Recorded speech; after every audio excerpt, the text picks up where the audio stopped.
유일한 살 길이라는 제목으로 수요 가정 예배 하나님께 올려드리도록 하겠습니다. 오늘 창세기 4장 1절부터 7절 말씀을 통해서요, 죄인에게 주어진 유일한 살 길이 무엇인지, 또한 그 길을 어떻게 걸어가야 하는지 함께 살펴보도록 하겠습니다. 첫 번째 질문입니다. 창세기 4장은 죄로 인해 에덴 동산에서 쫓겨난 인간의 모습을 보여주고 있습니다. 가장 먼저 어떤 삶의 모습을 보여주고 있나요? 창세기 3장 마지막 부분에서 아담과 하와가 에덴 동산에서 쫓겨난 이야기가 기록되어 있죠. 그리고 나서 4장에서 인간의 삶을 다루는 첫 번째 그 삶의 이야기가 무엇일까요? 바로 4장 3절에 기록되어 있죠. 세월이 지난 후에 가인은 땅의 소산으로 제물을 삼아 여호와께 드렸고 라고 말합니다. 첫 번째 질문의 정답은 바로 제사입니다. 제사. 우리에게로 치면요, 바로 하나님께 드리는 예배가 되겠죠. 3장까지 인간의 모습은요, 인간이 범죄했고 그래서 에덴 동산에서 쫓겨났다라는 것을 말해주고 있습니다. 그리고 나서 이후에 인간의 삶에 대한 최초의 이야기 주제는요, 바로 예배를 다루고 있다라는 거죠. 자, 이것이 뜻하는 바는 무엇일까요? 인간은 죄로 인해서 죽을 수밖에 없었습니다. 그래서 하나님과의 관계가 완전히 단절되어 버렸죠. 에덴 동산에서 쫓겨나게 되었습니다. 하지만 하나님은요, 하나님과 자신과 연결될 수 있는 그 길을, 유일한 살 길을 다시금 허락해 주셨다라는 거예요. 그 길을 열어주셨다라는 거죠. 그 길은 무엇이죠? 바로 예배입니다. 예배. 성경이 주목하는 건 크게 두 가지라고 보시면 될 것 같아요. 하나는 죄인된 인간에 대해서 주목합니다. 인간이 어떤 존재인지, 인간이 연약하고 죄인이라는 사실을 주목하고요. 두 번째는 그런 죄인을 구원하시는 하나님을 주목하고 있어요. 그래서 이것을 구속사, 구속의 역사라고도 말하고 있죠. 인간은 죄인이기 때문에 죽을 수밖에 없습니다. 그러나 하나님은 그러한 죄인조차 사랑하시는 분이에요. 그래서 살 길을 열어주신다라는 거죠. 창세기 4장에서 말해주고 있는 죄인인 인간이 살아갈 수 있는 유일한 길은 바로 예배였습니다. 창세기 조금 뒷부분에 가면요, 이를 나타내주는, 이를 잘 표현해준 한 인물이 있는데요, 바로 노아입니다. 하나님께서 홍수로 땅에 있는 모든 생물들을 다 심판하시죠. 그때 살아남은 유일한 사람은 바로 노아와 가족들이었습니다. 그들만 유일하게 구원의 은혜를 맛보게 되었던 거예요. 자, 그렇게 그들은 1년 넘게 방주 안에서 지내게 됐죠. 이제 방주 안에서 홍수가 끝난 후에 땅이 말라서 방주 안에서 나온 노아가 했던 가장 첫 번째 모습은 바로 하나님께 제단을 쌓는 것이었습니다. 창세기 8장 19절 20절입니다. 땅 위의 동물 곧 모든 짐승과 모든 기는 것과 모든 새도 그 종류대로 방주에서 나왔더라. 노아가 여호와께 제단을 쌓고 모든 정결한 짐승과 모든 정결한 새 중에서 제물을 취하여 번제로 제단에 드렸더니. 노아가 가장 먼저 했던 것은요, 여호와께 제단을 쌓았습니다. 하나님을 예배했다는 것이죠. 이것이 바로 구원받은 자에게 있어야 할 당연한 모습, 그것을 보여주고 있는 것입니다. 그만큼 노아는 하나님께 예배하는 것을, 제사 드리는 것을 가장 소중한 가치로 여기고 있었던 것이죠. 창세기 4장이 말해주고 있는 바, 노아가 우리에게 말해주고 있는 바가 바로 이것입니다. 우리가 유일한 살 길은요, 구원받은 우리가, 하나님의 은혜 받은 우리가 살아갈 수 있는 유일한 길은 바로 이 예배다라는 것입니다. 이 말씀을 기억하면서 첫 번째 나눔 해보도록 할까요? 나의 삶 속에서 가장 가치 있게 여기는 시간은 언제인가요? 그 시간만큼이나 예배의 시간을 가치 있게 여기고 있나요? 가장 먼저는 내 삶에 있어서 예배를 제외한 시간이겠죠. 예배를 제외한 시간 중에 내가 정말 가치 있게 여기는 시간은 언제인지, 이 시간만큼 내가 그 무엇과도 바꿀 수 없어 라는 그 시간은 언제인지, 그리고 두 번째는 그 시간을 우리가 드려지는 예배의 시간, 내가 삶에서 드려진 예배의 시간과 비교해 보는 것이죠. 과연 나의 예배는 그만큼 가치 있게 여겨지고 있는지 우리 한번 생각해 보며 나눠 보도록 하겠습니다.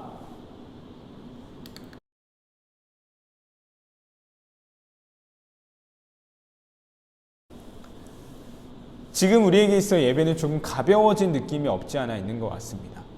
코로나 시대 가운데 비대면 예배, 영상 예배가 나타나게 되었죠. 그래서 우리는 자주 드릴 수 있고요. 언제나 어디서나 드릴 수 있게 되었습니다. 그렇기 때문에 예배를 대하는 우리의 마음이 조금은 약해지지 않았나 싶어요. 그럴 때마다 우리는 다시 한번 예배란 우리가 살아갈 수 있는, 우리가 살 수 있는 유일한 길임을 기억할 수 있었으면 좋겠습니다. 죄인인 인간에게 하나님이 새로운 길, 유일한 길을 열어주셨죠. 그게 바로 예배였습니다. 우린 그 사실을 항상 기억했으면 좋겠어요. 우리 작년에 코로나로 인해서 교회 폐쇄되는 아픔을 겪었었죠. 우린 그때 모두가 다 경험하고 아직도 마음속에 새기고 있을 거라 생각해요. 예배라는 것이 우리가 당연히 드려지는 게 아니었구나. 예배를 드릴 수 있는 것 자체가 하나님의 은혜였구나. 그 순간들을 다시금 기억하면서 예배가 우리의 삶에 있어서 최고의 가치, 최고의 순간이 될 수 있기를 소망합니다. 두 번째 질문입니다. 가인과 아벨이 하나님께 제사로 나아갔습니다. 하지만 하나님께서는 가인의 제사는 받지 않으셨습니다. 그때 가인은 어떻게 반응했나요? 자, 가인과 아벨이 각각 자기의 직업대로 하나님께 제사를 드렸죠. 자, 그런데 하나님은 아벨의 제사는 받으셨고 가인의 제사는 받지 않으셨습니다. 자, 그때 가인이 어떤 반응을 보여주었을까요? 4장 5절을 보니까 이렇게 기록되어 있습니다. 가인이 몹시 분하여 안색이 변하니 라고 되어 있어요. 이번에 정답은 가인이 몹시 분하여 안색이 변하니입니다. 죽을 수밖에 없는 죄인들이요, 하나님이 허락하신 유일한 살 길인 예배 자리로 나아갔습니다. 하지만 이 모든 예배를 하나님이 인정해 주진 않으셨다라는 거죠. 성경을 보면요, 그 이유를 자세히 밝히고 있지는 않아요. 그 이유를 밝히는 것보다는 가인이 어떤 반응을 보였는지에 조금 더 초점을 두는 것 같습니다. 결국 우리는 가인이 어떤 반응을 보였는지를 통해서 하나님이 왜 가인의 예배를 받지 않으셨는지를 추측해 볼 수 있는 것이겠죠. 가인의 반응은 무엇이었나요? 몹시 화를 내는 것이었죠. 그리고 결국 동생을 죽이기까지 이르게 됩니다. 왜 가인이 이런 반응, 이런 결과를 초래하게 된 것일까요? 요한일서 3장을 보면요, 사도 요한은 가인을 마귀에 속한 자라고 표현하고 있어요. 가인같이 하지 말라, 그는 악한 자에게 속하여 그 아우를 죽였으니 라고 말합니다. 예배의 자리로 나왔어요. 가인이 처음에는 어떤 마음이었는지는 모르겠습니다. 하지만 예배의 자리, 유일한 살 길로 나와왔던 것이죠. 하지만 그 가운데 계속된 마귀의 공격이 있었던 것이었습니다. 그 결과가 어떻게 되었죠? 하나님이 받지 않으시는, 예전 성경으로 한다면 하나님이 연락하지 않으시는 예배를 드리게 되었다라는 것입니다. 이처럼 마귀는요, 우리가 유일한 살 길로 나아가는 그 길을 수없이 많은 장애물들을 통해서 방해한다라는 사실입니다. 우리에게 필요한 것은 무엇일까요? 그 방해하는 요소들을 잘 없애고 예배를 잘 준비하는 것이 되어야 하겠죠. 한 모녀의 이야기예요. 교회에 다니지 않던 딸이 엄마의 소원을 들어준다면서 같이 교회에 나가게 되었던 것입니다. 근데 좀 큰 교회였나 보죠. 엄마는 예배의 자리에 들어갔고, 딸은 친교실이라고 해야 될까요? 휴게실 같은 곳에 앉아서 그 예배를 모니터로 이렇게 보고 있었다고 합니다. 그런데 그 친교실에 앉아있다 보니까요, 막 교인들의 여러 말들이 들리게 되는 거예요. 서로 남을 헐뜯고, 돈 얘기하고, 자기 자랑하고, 심지어 옆에 회의실 같은 데에서는 막 싸우는 소리도 들렸던 것이죠. 세상과 전혀 다를 것이 없는 모습을 교회가 보여주었던 것이었습니다. 예배를 마치고 엄마가 나왔을 때 이 딸이 막 말하기 시작하는 거예요. 엄마, 이제 이런 교회 다니지 마. 완전 이 집단 완전 저질이야, 저질. 딸은요, 자기가 보고 들었던 걸 막 다 쏟아내기 시작했습니다. 근데 그걸 다 듣고요, 엄마가 이런 말씀을 하시는 거예요. 얘야, 난 평생 교회 다니면서 주님만 봤는데 너는 딱 하루 와서 참 많이도 봤구나. 우리에게 좀 찔림이 있는 이야기이지 않을까 싶어요. 마귀는요, 우리가 살 길로 나아가는 것을 방해해요. 예배의 자리 어떤 자리인가요? 하나님만 바라보는 자리죠. 하지만 그 하나님만 바라보지 못하게 만드는 게 바로 마귀가 하는 일입니다. 옆에 있는 사람의 목소리가 들리고 앞에 있는 사람의 옷 매무새가 보이고 목사님 설교 들어야 되는데 목사님의 얼굴 넥타이는 뭐 매셨는지 오늘 왜 이렇게 가사는 왜 이렇게 틀리시는지 이런 게 자꾸 보이게 되는 거죠. 이게 다 마귀가 하는 일이다라는 것입니다. 이 말씀을 기억하면서 그렇다면 어떻게 우리가 이 예배의 자리로 나아가야 할지를 한번 생각해 볼 수 있었으면 좋겠어요. 마귀는 예배의 길로 나아가는 우리를 수많은 방법들로 방해합니다. 그렇기에 우리의 예배는 준비되어야 하겠죠. 만약 자녀들에게 예배를 가르쳐 준다면, 예배에 대해 가르쳐 준다면 꼭 전해주고 싶은 말은 무엇이 있으신가요? 지금껏 나의 신앙생활을 돌아보면서 한번 생각해 보겠습니다. 함께 생각해 보시고 나누어 보도록 할게요.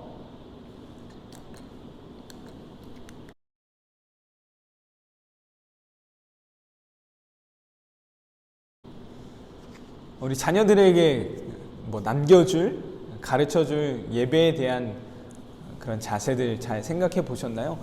마치 사도 바울이 목회 서신을 통해 자신의 모든 사역의 노하우들을 디모데와 디도에게 가르쳐 주었던 것처럼 우리가 갖고 있는 것들을 우리 자녀들에게 잘 전해줄 수 있는, 그래서 믿음의 대가 잘 이어지는 아름다운 신앙의 모습, 아름다운 예배의 모습이 우리 자녀들에게까지 이어지는 그런 은혜가 우리 모든 가정 가운데 임할 수 있기를 소망합니다. 마지막 질문 세 번째입니다. 하나님께서 분노하는 가인에게 무엇이라고 말씀하셨나요? 하나님께서 분노하는 가인에게 무엇이라고 말씀하셨나요? 자, 6절을 보니까요, 먼저는 왜 화를 내고 있는지를 물어보셨어요. 그리고는 7절 마지막에 이렇게 말씀하시죠. 죄가 너를 원하나 너는 죄를 다스릴지니라 라고 말씀하십니다. 죄가 너를 원하나 너는 죄를 다스릴지니라. 한마디로요, 죄를 지으려고 하는 이 가인에게, 분해서 지금 막 터지기 일보 직전인 가인에게 경고의 메시지를 주는 거예요. 너 죄 지으면 안 돼. 너는 죄를 다스려야 돼. 하나님이 지금 경고하고 계신 것이죠. 죄는 우리를 원해요. 하나님이 말씀하신 것처럼 항상 마귀는 우리를 공격합니다. 그래서 우리에게 필요한 것은 죄를 다스려야 하는 것이죠. 그러나 가인의 이야기를 통해 알 수 있듯이 다시금 우리는 죄에 빠질 수밖에 없습니다. 그것이 바로 인간입니다. 그렇기 때문에 하나님은요, 죄를 피할 수 있는 길, 경고의 메시지를 우리에게 주시는 분이십니다. 가인이 화내는 것을 보시고 하나님이 찾아와 주셨어요. 그리고는 경고해 주셨습니다. 죄는 너를 원하지만 너는 죄를 다스려야 돼. 그럼에도 불구하고 아벨을 죽이는 살인자가 되고 말았죠. 지금 우리에게도 동일합니다. 하나님은요, 우리에게 계속해서 경고의 메시지를 주고 계세요. 우리는 두 가지 반응이 있을 수 있겠죠. 듣는 거예요. 첫 번째는 듣는 거. 근데 또 다른 반응은요, 듣고 행하는 사람이 있을 것입니다. 우리 기도할 때 목사님께서 많이 표현하신 거죠. 아는 것과 기도를 하는 것은 다르다라고 말씀하시죠. 이것도 마찬가지입니다. 하나님이 말씀을 해주세요. 말씀을 통해 우리에게 경고해 주세요. 그런데요, 그 말씀을 듣는 것과 듣고 행하는 것은 분명 다르다라는 거예요. 남유다는 예레미야를 통하여서 수많은 경고의 메시지를 받았습니다. 듣고 또 들었죠. 하지만 그들은요, 그 들은 대로 행하지는 않았습니다. 반대로 니느웨는 어땠나요? 요나가 말했죠. 40일이 지나면 니느웨가 무너질 것입니다. 근데 그 다음 절에 곧바로 나오는 말씀이 이렇습니다. 니느웨 사람들이 하나님을 믿고 금식을 선포하고, 말씀을 들었어요. 그 말씀대로 행한 게 바로 니느웨 사람들이었습니다. 부자 청년의 이야기 아시죠? 소유의 절반을 가난한 자에게 나누어 주거라 했을 때 부자 청년은 근심한 빛을 보이며 돌아갔다라고 말하고 있어요. 분명 예수님께서 정답을 말씀해 주셨어요. 그 말씀을 부자 청년은 들었습니다. 하지만 안타깝게도 듣는 것에서 멈췄어요. 듣고 행함까지 나아가진 못했다라는 것이죠. 예수님께서 산상수훈의 말씀을 마태복음 5장, 6장, 7장에 걸쳐서 말씀해 주셨어요.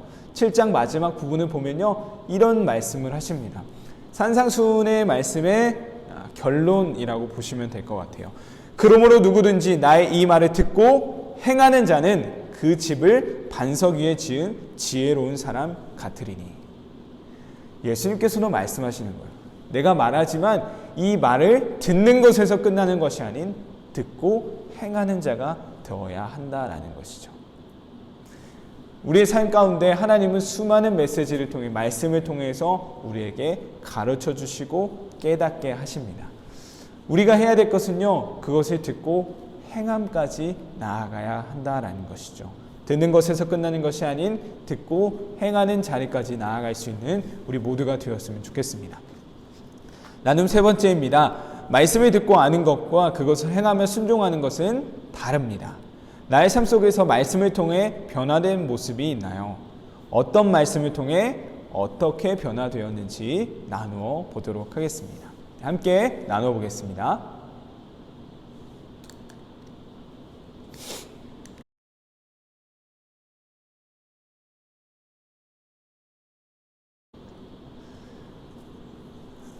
하나님은 죄인인 우리에게 유일한 살 길을 허락하셨습니다. 그것은 바로 예배의 자리입니다. 우린 예배의 자리로 나아가 하나님과의 만남의 시간을 더욱더 사모해야 할 것입니다. 하지만 마귀는요, 그것이 유일한 살 길임을 알기에 그곳으로 나아가는 우리에게 수많은 공격들을 해올 거예요. 수많은 방해가 있을 것입니다. 그때마다 우리는 그 방해 요소들을 다 제거하고 준비된 모습으로 예배의 자리 나아가야 하겠죠.